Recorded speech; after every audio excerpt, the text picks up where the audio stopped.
आज वीडियो बहुत ही sensitive topic पे है। आईएम प्लेसमेंट्स, एमबीए सैलरी बहुत नीचे है ट्रेंड। तो क्या ये ट्रेंड बहुत जल्दी सुधर सकता है? आईएम बैंगलोर का हमने देखा, प्लेसमेंट रिपोर्ट्स आउट हो गई। जितना खराब लग रहा था उतना खराब नहीं है। बट अगर आपने देखा होगा, आईएम बैंगलोर ने अपना मीडियन सैलरी पब्लिश किया है। 32 लाख रुपीस मीडियन सैलरी है। मतलब 250th कैंडिडेट को 32 लाख का पैकेज मिला है। बट हमें तो पता ही था ना कि 100 कैंडिडेट को वो प्लेस नहीं कर पा रहे थे। तो अगर आप मीडियन बता रहे हैं, एवरेज नहीं बता रहे हैं, और I may be wrong, may be उन्होंने पब्लिश किया है, मुझे पता नहीं चला, आप कमेंट में बताइए। तो क्या कुछ प्रॉब्लम सही में है? अंडरलाइंग अगर आप देखें सिचुएशन को, मैकेंसी का ही देख लीजिए। सबसे dream company in dream college McKinsey है, और उन्होंने अपने एम्प्लॉयज को 9 महीना टाइम दिया है कि जाओ अपना जॉब खोज लो, नहीं तो 9 महीने बाद आपको तो मैं निकाल ही दूंगा। 9 महीने बाद का फायरिंग का पॉलिसी उन्होंने आज डिसाइड किया है। मतलब क्या कि 9 महीने बाद सिचुएशन उनको बहुत अच्छा नहीं दिख रहा है। तो ये मानना कि 9 महीने में या 1 साल में सिचुएशन बेटर होने वाली है, ये थोड़ा सा डिफिकल्ट मुझे लग रहा है। कंसल्टिंग फर्म जो इनका काम ही है फोरकास्टिंग, फ्यूचर देखना, वही अगर बता रहे हैं कि 9 महीने बाद हम अपने एम्प्लॉयज को रख नहीं पाएंगे। और ये एम्प्लॉयज कौन है भैया? ये एम्प्लॉयज तो वही आई एम एबीसी के ही लोग हैं। द बेस्ट कॉलेजेस से ही तो वो रिक्रूट करते हैं। लेकिन आज हमारा टॉपिक ये नहीं है। आज हमारा टॉपिक है उन लोगों के बारे में बात करना जो मे बी ये आईएम्स में नहीं प्लेस्ड है। जो बेस्ट 10 to 20 कॉलेजेस है, वो कितने लोगों को पढ़ाती है? 5,000 लोग, 7,000 लोग। एग्जाम तो कुछ 3 साढ़े 3 लाख लोग दे रहे हैं।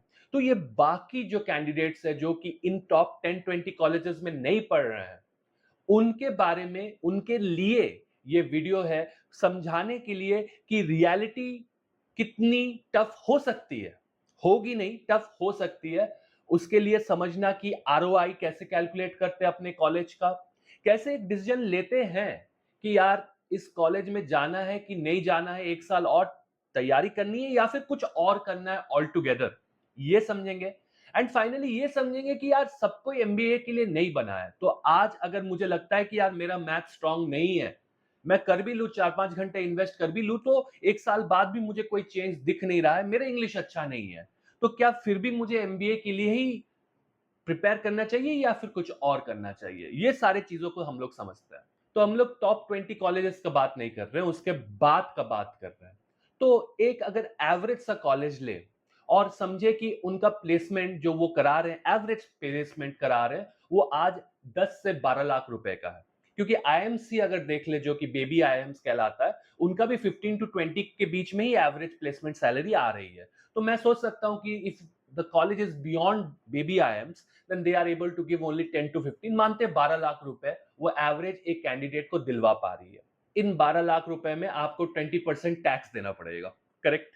अब आप बोल सकते हैं कि यार मैं तो टैक्स सेविंग कर लूंगा, लेकिन यार टैक्स जो सेव करोगे उसके लिए आपको कहीं तो इन्वेस्ट करना पड़ेगा। म्यूचुअल फंड, प्रोविडेंट फंड में इन्वेस्ट करोगे, मतलब पैसा आपके हाथ में नहीं रहेगा, आपको कहीं भेजना पड़ेगा। तो 20% माइनस कर ही देते हैं। 12 लाख में 20% माइनस हो गया, मतलब आपके हाथ में कुछ 9-10 लाख रुपए बचे।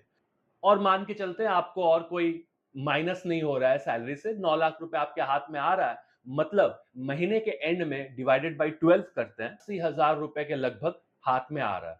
सुनने में तो बहुत बड़ा रकम है, बट आपको वो भी सोचना है कि आपका लोन अमाउंट कितना है। अगर एक कॉलेज में आप घुस रहे हैं जहां पे आपको 10 to 12 लाख रुपीस सैलरी मिल रही है, मतलब आपसे उन्होंने फीस में लगभग 10 to 15 लाख तो लिए ही होंगे। अगर 15 लाख लिए हैं तो भी ठीक है, लेकिन अगर 15 लाख से भी बड़ा रकम है, मान लीजिए 20 लाख के करीब आ रहा है वो फिगर, और आपको वो 10 to 12 लाख का ही सैलरी प्रॉमिस कर पा रहा है, तो मेरे हिसाब से आपको रीथिंक करना चाहिए इस सिचुएशन को, इस डिसीजन को, कि क्या आप वो एमबीए कॉलेज ज्वाइन करेंगे कि नहीं। क्योंकि अगर आपका 20 लाख का लोन चढ़ रहा है आपके ऊपर, मतलब क्या 10% का तो इंटरेस्ट से लोन बढ़ते रहेगा, मतलब 20 लाख रुपए 1 साल बाद 22 हो जाएगा, उसके नेक्स्ट साल बाद 24 से भी ज्यादा हो जाएगा, क्योंकि कंपाउंड इंटरेस्ट है। तो अगर आपका सैलरी 12 लाख है और आपका सैलरी बढ़ने का जो स्कोप है वो आज के टाइम में इन्फ्लेशन 4-4.5% के करीब अगर है, तो आपको 6 से 7% से ज्यादा का हाइक नहीं मिलने वाला है। मतलब आपका लोन जो कि आपके सैलरी से ऑलरेडी काफी डिस्टेंस में है, वो अगर 10% से बढ़ रहा है और आपका सैलरी 6 से 7% में बढ़ रहा है, मतलब कि आप एक ट्रैप में फंस चुके हो। इस ट्रैप से निकलना मेरे दोस्तों बहुत डिफिकल्ट है। क्यों मैं बता रहा हूं? क्योंकि ये एकमात्र लोन नहीं है। आपने कुछ साल एमबीए किया है, उसके बाद आपको शादी वगैरह करना पड़ेगा।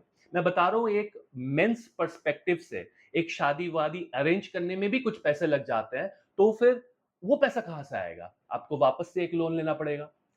जो आपको जॉब मिलेगी वो तो आपके होम टाउन में नहीं मिलेगी। आप मान लीजिए इंदौर में हो, तो इंदौर में तो शायद ही कोई फर्म मिले जहां जो कि मतलब एमबीए टाइप सैलरी दे पाए। तो आपको बैंगलोर में जाके रहना पड़ेगा। वहां पे भी 30-40 हजार तो रेंट खाने पीने में ही लग गया। 80 हजार से 30 हजार तो ऐसे ही माइनस हो गया, 50 हजार बचे। उसमें से मान लीजिए आपने 20 हजार लोन में चुकाया, तो लोन तो घटेगा नहीं। लोन घटते घटते तो आपको बहुत टाइम लग जाएगा। शादी के लिए आपको एक लोन लेना पड़ेगा। घर अगर आपने खरीदने का सोचा और एक लोन लेना पड़ेगा। तो बेसिकली क्या हो रहा है, मेरे जो एक्सपेंसेस है, loan for education loan, expenses of living in a big city, going to get married, traveling to some locations outside of India, these all become so big expenses that my salary is not able to live up to that. और ये क्यों हो रहा है, ये pressure क्यों create हो रहा है? क्योंकि सबसे बड़ा लोन आपका एजुकेशन लोन हो जा रहा है। तो मैं आपको एक सुझाव देना चाहता हूं कि आप एक बार बस जो कॉलेज में जा रहे हैं उसका एवरेज प्लेसमेंट देखिए। अगर वो 10 से 12 लाख रुपए, तो 15 लाख से ज्यादा का आप लोन मत लीजिए। ये मेरा बेसिक ये है, क्योंकि टाइम्स आर गेटिंग टफ। अगर मैकेंसी बोल रहा है कि मैं बेस्ट कॉलेज आईआईएम बैंगलोर से कम लूंगा, तो मैं बहुत ही ज्यादा अंडर कॉन्फिडेंट हूं ये सोचने के लिए कि इंडियन कंपनीज और भी ज्यादा रेट में रिक्रूट करेगी। नेक्स्ट है कि हमें समझना है कि ये 10 से 12 लाख का जो जॉब मिल रहा है, वो जॉब होता कैसा है। तो एक एमबीए क्या सिखाती है? एक एमबीए सिखाती है मैनेजमेंट। आपको भी पता है मैनेजमेंट क्या होता है, कि आपके पास अगर कुछ रिसोर्सेज दिए जाए, 5 बंदों का रिस्पॉन्सिबिलिटी दिया जाए, तो आपको ये काम करके देना है। उसके लिए आपको समझना है कि इनको प्रॉपरली कैसे यूटिलाइज करे, कितना पैसा है उसको कैसे मैनेज करे। ये समझ के आपको काम को टाइम में डिलीवर करना, और ये एमबीए कॉलेजेस बहुत अच्छे से सिखाती है। Management, project management, financial management, marketing management, सबसे कि ये जो जॉब मिलता है 10-12 लाख का एक मीडियम टाइप एमबीए कॉलेजेस से, वो नॉर्मली मिलता है सेल्स का या फिर प्री सेल्स का। जो मैंने ज्यादातर देखा है वो है कि सेल्स का। जो पैंटालून्स में आपको फ्लोर मैनेजर बना दिया जाएगा। अगर आप पैंटालून्स में फ्लोर मैनेजर हो, इसका मतलब क्या है कि उस फ्लोर में जो भी हो रहा है उसका दायित्व आप पे दिया जाता है। एसेंशियली ये मैनिक्विन है, ये यहाँ पे बैठेगा, इस दिन में हमको इतना सेल्स करना है, ये टारगेट है, इतना हिट करना है, उसके लिए मुझे क्या करना है। तो मैं बंगाल में हूं, तो मुझे बाहर दुर्गा पूजा का फ्लायर लगाना है, दुर्गा पूजा आ रहा है, इससे सेल बढ़ेगा, इस समय में ये डिस्काउंट लाना है, ये टारगेट अचीव करने के लिए। मतलब फ्लोर में जो भी होगा उसका आप मैनेजर हो। वो भी 2-3 साल बाद, मतलब शुरुआत में आपको सिर्फ ये सेक्शन का मैनेज दिया जाएगा। मतलब मान लीजिए पैंट सेक्शन का, लिवाइस का पैंट है, इसका पैंट है, उसका पैंट है, उस सेक्शन का सेल को कैसे बढ़ाना है वो आपको दिया जाएगा रिस्पॉन्सिबिलिटी। और बहुत टफ काम है, मेरे दोस्त लोग हैं इसमें, मैं जानता हूं बहुत टफ काम है। सवेरे 10 साढ़े 10 बजे स्टोर खुलता है, रात को 11 बजे स्टोर बंद होता है। उसके बीच में सब टाइप का मैनेजमेंट आपको करना है, कि वर्कर किधर है, आपके जो सेल्समैन है वो किधर है, गेट ठीक टाइम में बंद हुआ कि नहीं, माल ठीक टाइम में आया कि नहीं, कौन सा पैंट एकदम सामने रहेगा जो सादा बिक रहा है, वो एनालिसिस करके रखना पड़ेगा। बहुत डिफिकल्ट काम है। स्विचिंग ऑप्शंस क्या हो गया, एक बार आप पैंटालून्स में आपका पहला जॉब लग गया, तो वहां से आप कहां जाएंगे, कोई आदित्य बिरला ग्रुप में जाएंगे, लिवाइस का मेन जो वेयर हाउसिंग है वहां चले जाएंगे। और बहुत मूवमेंट वाला जॉब है। मतलब पहला जॉब आपको कैलकाटा में मिल गया, दूसरा आपको मिलेगा बैंगलोर में, बहुत घूमते रहना पड़ेगा, और हाइक भी बहुत ज्यादा नहीं है। मैं आपको बता देता हूं, ऑपरेशंस रोल में अगर आप है एक इंडियन मैन्युफैक्चरिंग फर्म में, आपको बहुत कम हाइक मिलता है। पार्टी वगैरह होता है बहुत, क्योंकि बहुत स्ट्रेस वाला काम होता है ना, तो हर सैटरडे संडे को पार्टी वगैरह रख देते हैं, तो एंजॉय करते रहता है इंसान। लेकिन टाइम बीतते जाता है, कुछ दिन बाद बहुत बड़ा अटैक होता है कि यार मेरा लाइफ कहाँ जा रहा है, मैं यहाँ पे फ्लोर मैनेजर बन के बैठा हुआ हूँ। तो स्विचिंग ऑप्शंस बहुत कम हो जाता है, एंड काम बहुत ही ज्यादा स्ट्रेसफुल, बहुत ही ज्यादा टफ होता है। और क्या क्या काम मिलता है मुझे, एरिया सेल्स मैनेजर मिलता है बेस्ट कॉलेजेस में। आपको फिर एरिया सेल्स एग्जीक्यूटिव वाला रोल मिलता है, इंश्योरेंस बेचने वाला रोल मिलता है, और मिलता है different type of research firms में रोल मिलता है। जैसे कि मान लीजिए उबर को शुरू करना है अपना journey in a small town in Jharkhand, let's say Dhanbad. Dhanbad में है उबर ऑलरेडी, बट इसको शुरू करने के पहले उबर को मार्केट रिसर्च तो करना पड़ा था। वो एसी नियल्सन को जाके पकड़ेगी, बोलेगी जाके पता करके आओ कि कैसा है मार्केट वहां का। तो आपको धनबाद में भेज देंगे, हर गली में ठक ठक करके पूछना है क्या आप उबर में जाओगे, अगर आपको इतना रुपए भाड़ा लगा तो आप जाओगे, हर टाइप का क्वेश्चनर बना रहेगा और धनबाद में आप घूमते रह जाओगे और उसको डॉक्यूमेंट बनाओगे एंड वो उसको आपको फर्निश कर। बहुत डिफिकल्ट काम है इंश्योरेंस बेचना, बहुत डिफिकल्ट काम है। ये सारे काम के टाइप काम मिलता है जब आपका वर्क प्रेशर हो। कभी कभी आपको रिमोट पार्ट में रहना पड़ेगा, कभी कभी आपको सिटी में रहना पड़ेगा, और दोनों के काफी खर्चे हैं एंड आपका बहुत बड़ा लोन चढ़ा हुआ है। तो एसेंशियली सारा जो डिसीजन है आपका एमबीए का, बहुत सारा क्राइटेरिया सोच के आपको ये लेना चाहिए। और कैसे मिलेगा? सैलरी आपको वेबसाइट से मिल जाएगा, फीस आपको वेबसाइट से मिल जाएगा, लेकिन कोई भी कॉलेज ज्वाइन करने के पहले उन कॉलेज से जो लोग पढ़ रहे हैं उनसे बिना बात करे कॉलेज में ना घुसे। जानिए कि कैसा रोल मिलता है, कैसा टाइप ऑफ फ्यूचर होता है। देखिए अगर एक बंदा उस कॉलेज से 5 साल पहले पास किया है तो आज क्या कर रहा है वो, ये सब जाने बिना इतना बड़ा इन्वेस्टमेंट नहीं कर। नेक्स्ट है कि यार अगर मेरा मैथ्स एक सब्जेक्ट है जो कि अच्छा नहीं है, तो क्या मुझे एमबीए करना चाहिए? मैं आपको बता देता हूं, अगर आपका मैथ्स अच्छा नहीं है तो एमबीए आपका बहुत टफ होगा, क्योंकि हर जगह सिर्फ मैथ्स ही मैथ्स है। बिना मैथ्स का तो एमबीए होगा ही नहीं। फाइनेंशियल अकाउंटिंग जाते ही आपको मैथ्स मिलेगा, मार्केटिंग रिसर्च मैथ्स है। पूरा एमबीए में मैथ्स का बहुत बड़ा कंट्रीब्यूशन है, इसीलिए वो लोग पहले ही maths and logical reasoning ability आपका देखते हैं कि आप एक डेटा आपको दिया जाए बहुत सारा भर के, तो क्या आप उसको जल्दी से प्रोसेस करके कुछ डिसीजन ले सकते हो। यही आपको एमबीए के बाद भी करना है। तो अगर आपका मैथ्स बहुत अच्छा नहीं है तो आप उसको सुधार सकते हैं, बट इसका मतलब ये नहीं है कि यार सबको एमबीए ही करना है। ठीक है, मैं समझ सकता हूं कि अगर क्रिकेट में सबसे ज्यादा पैसा है तो लोग बैडमिंटन क्यों खेले। प्रोफेशनल अगर आपको स्पोर्ट्समैन बनना है तो क्रिकेटर ही बन जाए, बैडमिंटन में पैसा ही नहीं है, राइट? तो उस हिसाब से लोग एमबीए को भी परखते हैं कि यार इधर ही पैसा है तो एमबीए ही कर लेते हैं। But I don't think that is the right decision. But if you think it is right decision कि यार मैं आज जॉब नहीं है मेरे पास, आई एम नॉट एम्प्लॉयबल, तो मुझे एम्प्लॉयबल बनने के लिए कुछ तो करना है ना भाई। अगर कुछ भी नहीं करे तो बैठे रहेंगे घर में, तो वो तो नहीं चलेगा।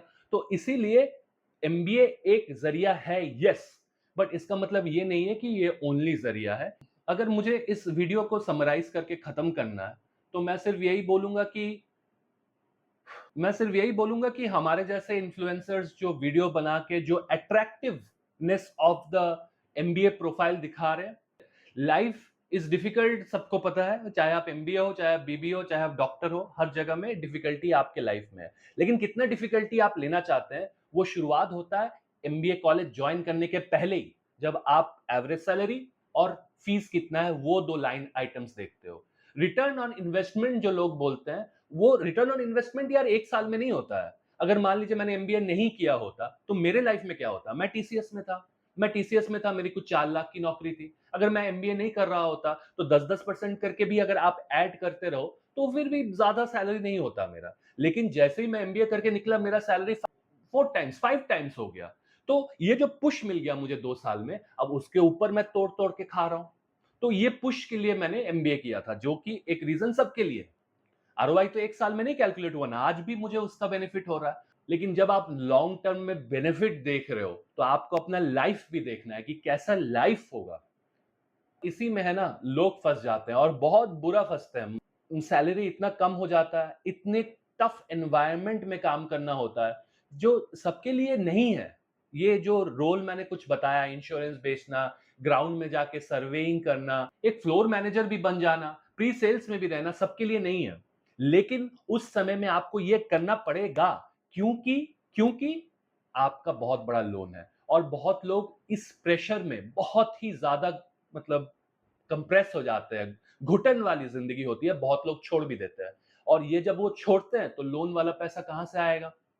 लोन तो चुकाना होगा ना। तो अगर आपका लोन थोड़ा कम हो तो आप यहां पे इस जॉब में सरवाइव कर सकते हैं, क्योंकि मेंटल प्रेशर आपका थोड़ा हल्का रहेगा। तो पता नहीं मैं आपको कंफ्यूज कर रहा हूं कि मैं आपको बोल रहा हूं अच्छा, लेकिन इतना तो मैं गारंटी के साथ बोल सकता हूं कि आपको जानना है कि मैं कहाँ जा रहा हूँ, आपको जानना है तो रिसर्च आपको ज़रूर करना है। जो हम लोग करते हैं ना यार, हम लोग जब भी एक पेंसिल लेना हो, एक साइकिल लेना हो, एक सोफ़ा सेट लेना हो, अमेज़न में रिसर्च करके एकदम ये कर देते हैं, गन मचा देते हैं कि ये रिव्यूअर ने क्या कहा, उसने क्या किया। लेकिन यार 20-25 लाख का कॉलेज का फीस देना है, उसके लिए रिसर्च क्यों नहीं करते हैं? 4 जन को पूछ नहीं सकते हैं कि क्या है, क्या इसका स्कोप है? बिना करे हम लोग कॉलेज में चले जाते हैं, 6 महीने बाद हमें पता चलता है कि यार कितना बड़ा गंदा डिसीजन ले लिया, यहाँ पे तो पढ़ना ही नहीं चाहिए था। लेकिन अब पैसा दे दिया, आप क्या करें? उसके बाद जॉब मिलता है, वो भी खत्म वाला मिलता है। तो फिर ऑल इन ऑल रिसर्च करें। थोड़ा-सा टाइम टफ हो रहा है, टफ आने भी वाला है। इस समय में डिसीजन बिना रिसर्च किए एकदम ना लें। बस इतना ही है। फिर नेक्स्ट वीडियो में मिलेंगे। जय हिंद।